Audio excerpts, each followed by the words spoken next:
Hi, Sam Conlon at Infusion Studios here with two little color grading tutorials. I've received a few emails lately asking about my grading process and what tools I use. So I thought I'd do a quick once-over on two different shots. One's a still and one's an animation. Both are graded in After Effects.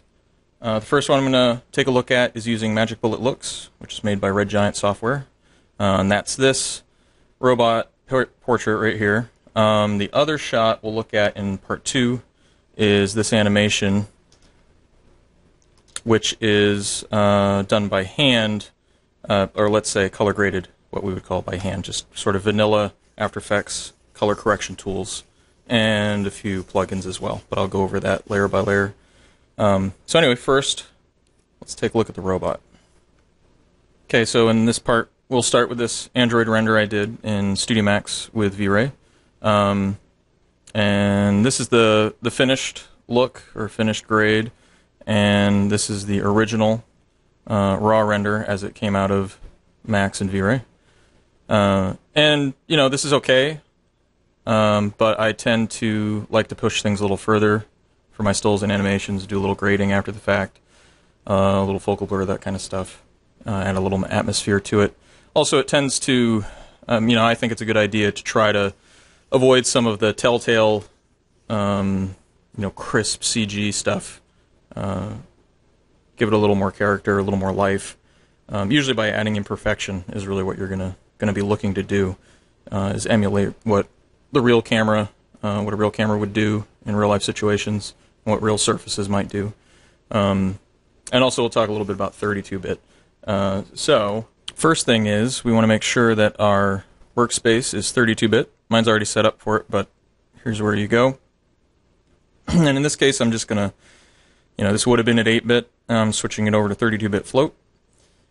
If I was doing a full comp of full passes, say global illumination, reflect, refract, specular, lighting passes, that kind of thing, then you would want to turn on linearize right here, and you'd want to pick a workspace color.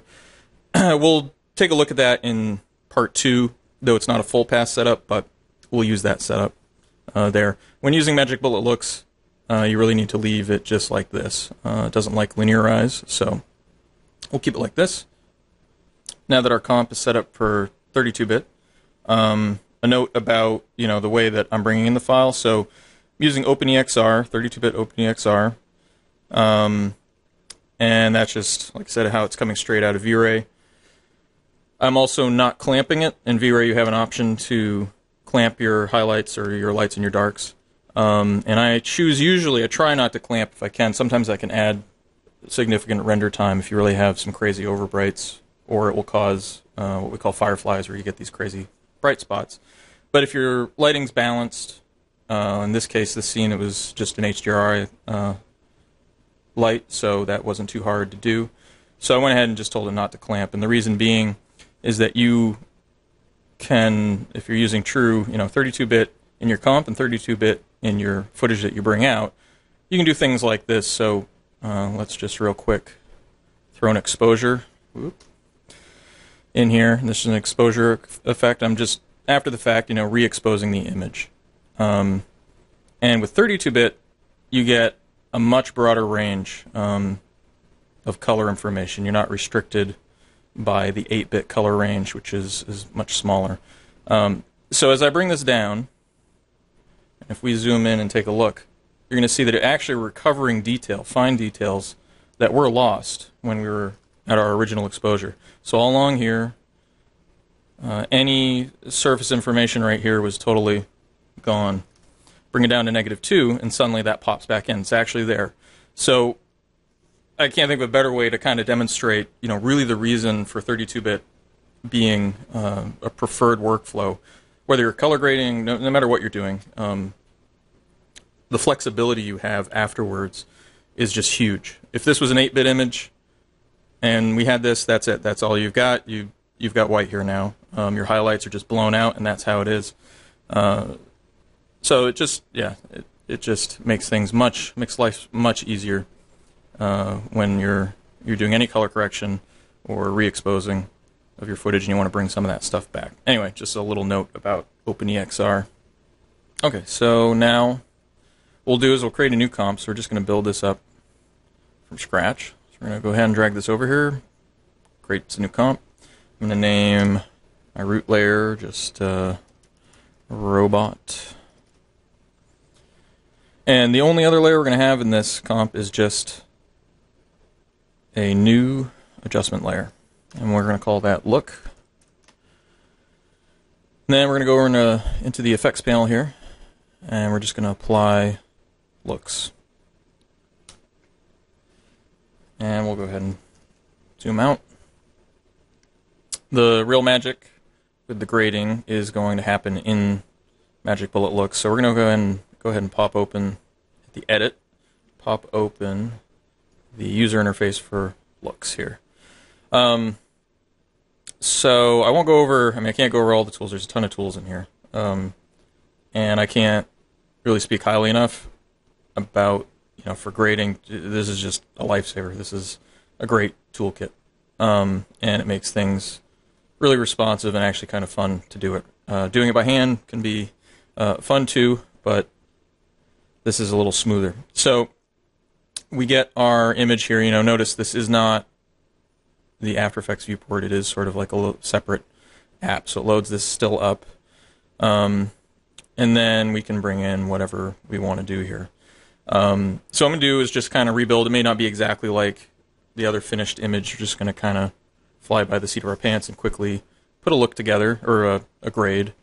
So usually what I do first is play with exposure and contrast. So the effects are put into these different categories, but exposure's in all of them, so we'll just grab exposure. And what I tend to do is try to recover, unless I really want these blown out in the final image, I first try to just kind of recover a little bit of the detail in the brights, like we did earlier. Obviously that darkens the whole image, but we'll adjust for that after. The other thing about 32-bit is you can push and pull, with different effects stacked on top, and you're not going to, none of it's destructive. So you're not going to have a situation where you get gradations or noise or any weird stuff because you've darkened something and then brightened it later and then darkened it and then brightened it.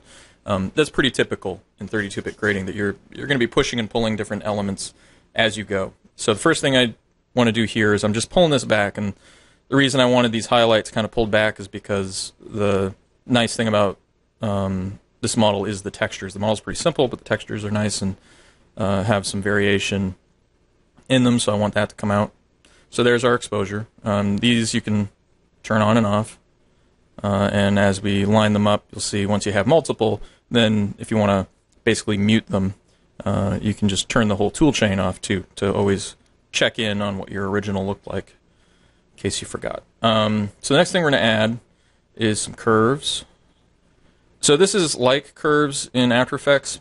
Actually, it's a little less robust. You have a limited, like for example, I can't just grab the high and the low point and drag it wherever I want. So I can grab these predefined points in between. But the nice thing about it is it just has, usually what you want is an S-curve anyway. So what I'm going to do is pump up a little contrast. I'm going to bring up my highlights a little bit, bring up my midtones a little bit. And again, being non-destructive, you're just always going back and kind of tweaking things as you go. So, if I take off my exposure, my curves are suddenly just, too wild. They're just blowing everything up. But these combine, work. So I'm sort of recovering a little bit of the background, but I'm maintaining these highlights, and I'm not letting them get too bright, not like they originally were, which we can do that and see what they looked like first. So we've recovered those. We've brightened it up a little bit to compensate. So the next thing I'll do is a spot exposure. So what this is, it's like exposure here, except I'm going to have some control over it. So you get this little circle and fall off mask. And what I'm going to do is go ahead and just pump it up almost a whole stop, and then scale it down. And what I want to do is just kind of brighten this part of the face. I don't want to get into the highlights because it's going to blow those out again. But just start directing the exposure. And that's a little too bright, but just a little something. Expand it. This is the feather right here, so you can see it gets more crisp as I get to the end there. So I want it really diffuse, just really soft. That way there's not an obvious big spot. I just want it to kind of blend in like that. So that's good for now. And like I was saying, with pushing and pulling. So now we're going to push down with a vignette on the edges here. And again, similar to the spot exposure, this is sort of the opposite of spot exposure. So I've got the same kind of circle thing. I can pull out my feather here. I don't want it to quite go that deep. Want more of a corner vignette. But boy, you know, this is like way faster than trying to just manually create a mask with a feather and vignette in After Effects. Or in vanilla After Effects, I call it. So we'll go ahead and just add a little vignette. We can also tint a lot of these things, so if we wanted to add a little color to it, we could choose to do that. Okay, so now we're going to go ahead and play a little bit with the blur. So I'm going to throw in a tilt shift blur, or swing tilt is what they call it here. And it's basically, you know, you have a start and a stop point, like this. And whatever's down this center line is what's going to be in focus. So you can swing it whichever way you want, which I guess is why they call it swing tilt. In this case, I want it to cut basically across from forehead to shoulder, or actually just across over the shoulder, so that the foreground shoulder is blurry as well. And let's see. We'll reduce the amount of blur. We don't need quite that much. I'm going to bring it, let's say, down to 1. Just a little. Just subtle. Bring this down closer to the eye. Want this all crisp. Don't mind if this starts to get a little blurry down there. It's not quite like what you'd get with Z-depth. Obviously, we're directing the blur, and it doesn't make complete sense in depth. But for the most part, this image, you know, aside from the shoulder, not much. There isn't that much depth in it. So we're really just kind of pushing it where we want. Sort of like if you added a radial blur to an image where the radial outside radius is getting blurry and the inside is sharp. Same idea, except just on a line. So now I'm going to go ahead and start adding some atmospherics. So haze and flare does a lot real quick. Sort of depends on what kind of look you're going for. And this works in animation too. Each frame, it interprets what's in the image, and then these glares and highlights will change. But I just want a little. I don't want a ton of it. I just want a little. The defaults almost work for me here. Okay. So again, without our atmosphere, with our atmosphere, it's subtle, but it does add a little character to it. And we're going to go ahead now and add a little more atmosphere. This is going to be some diffusion, if I can find it. Here we go. So this is sort of like glow in After Effects. A little simpler to work with. So we have our size here. I don't want to go too big. We've already got that big flare, glare look going. So I just want to add a little, especially in these highlights, just add a little bit of fringing, a little bit of glow here, just subtle. Okay, and the grade spinner here is just basically intensity, same as intensity in After Effects. So I want just enough. I'm also going to add a star filter after this, so I don't want to go too far because the star filter is going to kind of duplicate a little bit that look. So we're going to stack those two on top to get a combined look. Okay, so let's go grab our star filter and see what we get. It's a little wild initially because the size is huge and our boost is really high. But let's just kind of shrink it down and reduce its intensity. So this is obviously just doing basic star filter, like if you were using a filter on a regular camera or whatever. Pretty simple. We can't change the aperture of that or anything. But it does add a nice little touch, slightly different glow.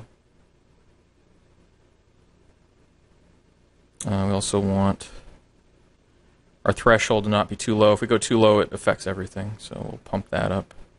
Find a happy medium. I really want it just from these highlights and our eyes. And you'll see the blue color coming in.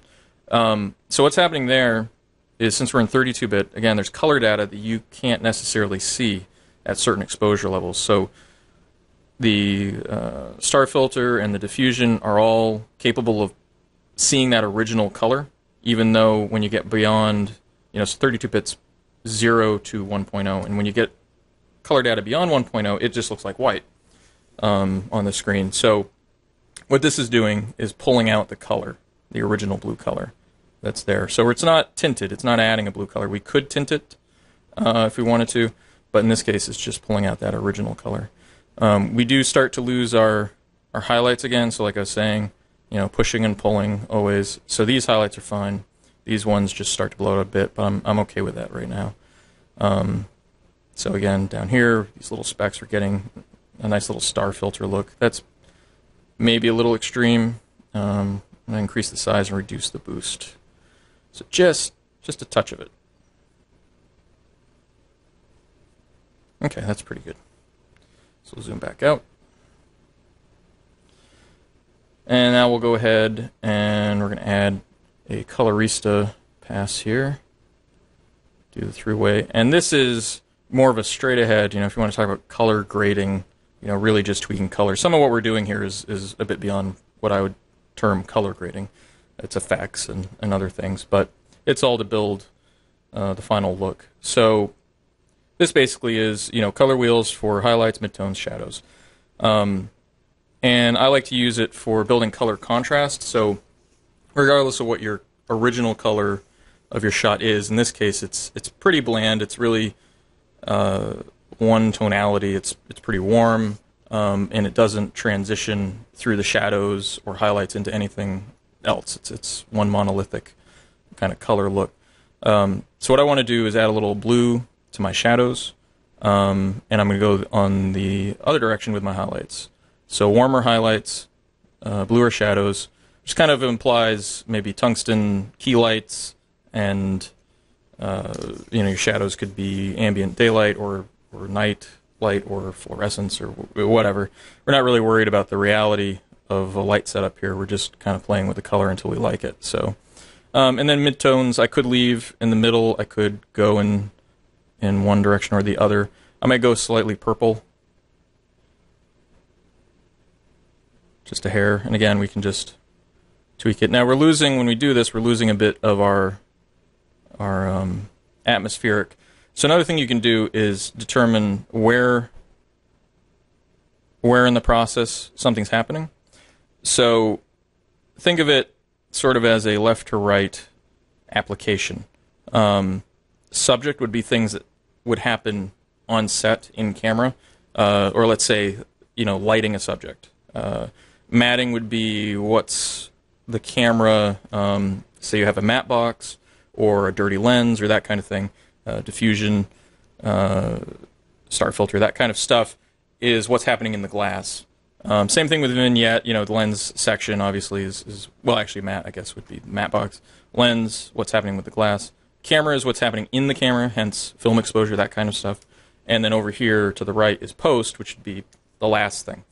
So originally when I dropped in my colorista three-way here, that was at the post stage, so it was colorizing everything. But really what I want to do is change what came into the camera. So this whole line here is sort of like a simulated set, camera, and then something after the fact, post. So now it's a much more subtle effect. So now that I've thrown it down here, I can decide if I want to go a little further with it. It's not affecting my atmospheric glare and flare as much. It's a more subtle effect.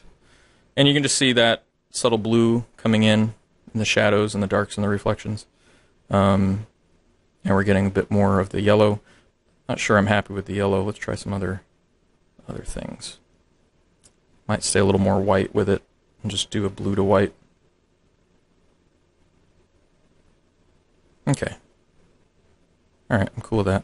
Now that I did that, and it does reduce my flare and haze a little bit, I'm going to go ahead and up my spillage just to get that back a little. Oops, wrong one. There we go. Okay. And again, we can turn our whole chain off and take a look at the original. So you can already see how far we've gone from that original image. We've gone pretty far. Each step seems subtle, but when they're all combined, you can really push an image really quickly. So last thing I'm going to do, because I'm pretty happy with how it looks, is go ahead and add in, let's see, this would be in lens camera. Oh no, two things I'm going to do. Okay, one thing, film grain. A lot of times, people don't think about adding grain necessarily, especially in a still.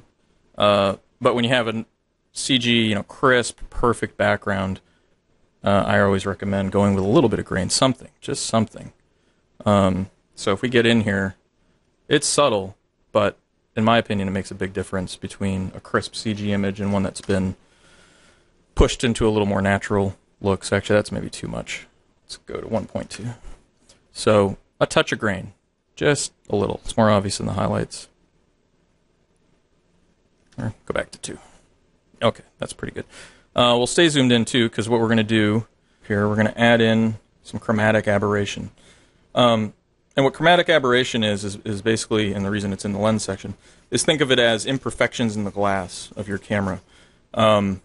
Again, like I was saying earlier, often what you're shooting for when dealing with CG images is they lack all the natural imperfections of something that's been filmed or photographed.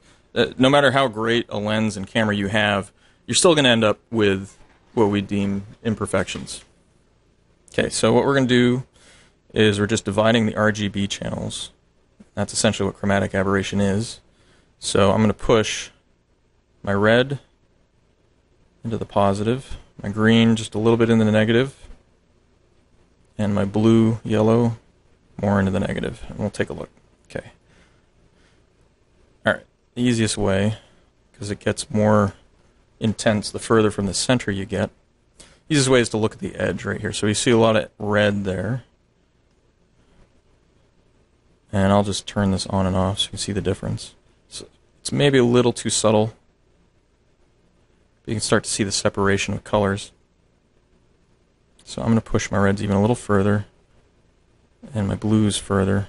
I'll just keep the greens almost in the center.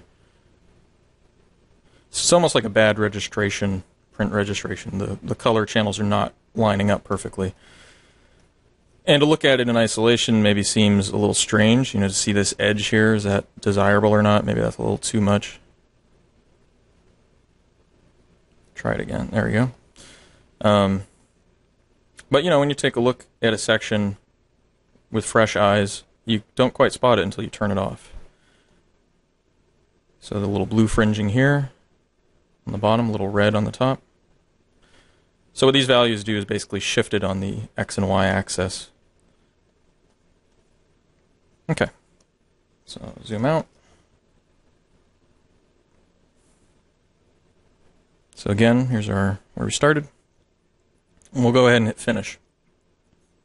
So that will solidify our look. So now we can see all these guys are in there. If we wanted, we could mask this look with power masks. But in this case, we're just going to keep it on that layer. We're not going to do anything else to it. And there we have it.